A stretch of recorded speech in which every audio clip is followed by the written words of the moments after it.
मनीष और स्वर्णा लेकर आएंगे अभीरा को वापस अपने साथ गोयनका हाउस। जी हाँ दोस्तों, सीरियल में बहुत ही धमाकेदार ट्विस्ट आ चुका है, पर ये सब होता कैसे हम आपको बताते हैं। पर अगर आप हमारे चैनल पर नए हैं तो सबसे पहले चैनल को सब्सक्राइब कर लीजिए, वीडियो को लाइक कर दीजिए। तो चलिए बताते हैं ये सब होता कैसे है। जहाँ एक तरफ अब नथ की रस्म अभीरा करने के लिए तैयार होती है, तो वहीं दूसरी तरफ दादी सातो लोन गारंटर से अपना नाम पीछे कर लेती है और अभीरा को जब तक मजबूर करती है जब तक अभीरा मैरिज कॉन्ट्रैक्ट पे साइन करने को तैयार नहीं हो जाती। यहाँ तक कि अभीरा के पास एक मौका भी आता है 10 लाख रुपए कमाने का, वो भी 1 मिनट के अंदर, जहाँ पे सिर्फ उसे सक्सेना का केस हारना होता है।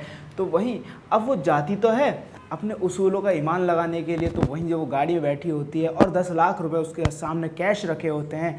तो ऐसे में अब अभीरा सोच रही होती है कि अभीरा के मन में आता है कि अभीरा वो पैसे ले ले, तो उसी वक्त उसे याद आता है कि अरमान उसे बोलता है सबके सामने कि तुम सब लोग वकील बनोगे मगर अभीरा सबसे अच्छी वकील बनेगी। तो वहीं अब अभीरा डिसाइड करती है कि वो पैसे नहीं लेगी और वो वहाँ से वापस आ जाती है। और तो और जो बंदा पैसे दे रहा होता है उसके पैसे उसके मुंह पे मारती है और बोलती है अपने पैसे अपने पास रखो और मेरे उसूलों को खरीदने की कोशिश मत करो। अगली बार ऐसा किया ना तो अगली बार मैं तुम्हारे खिलाफ केस करूँगी।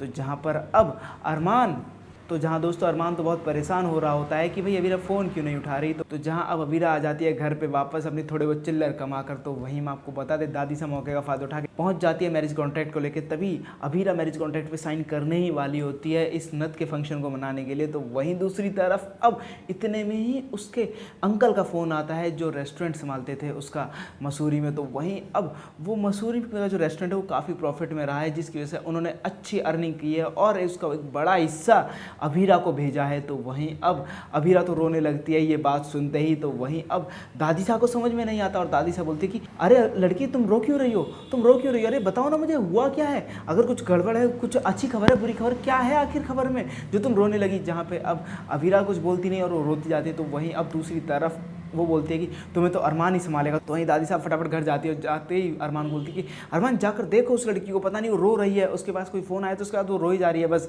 जाकर देखो क्या हो गया है। तो वहीं अब जैसे अरमान जा रहा होता है तभी बैंड बाजा के साथ आ जाती है अभीरा, जहाँ पर अब अभीरा नाचते हुए दादी के इर्द गिर्द घूम रही है और जहाँ अब दादी साहब के मुंह पे एक जोरदार तमाचा मारा है अभीरा बिना हाथ उठाए। जी हाँ, जहाँ पे अब दादी साहब ने तो अभीरा को तोड़ने की पूरी कोशिश की थी ताकि उसके फंक्शन के जरिए दादी साहब उस मैरिज कॉन्ट्रैक्ट पे साइन करवा ले, मगर ऐसा नहीं हुआ। अभीरा नहीं टूटी, अभीरा आखिरी दम तक लड़ी और जीत भी गई।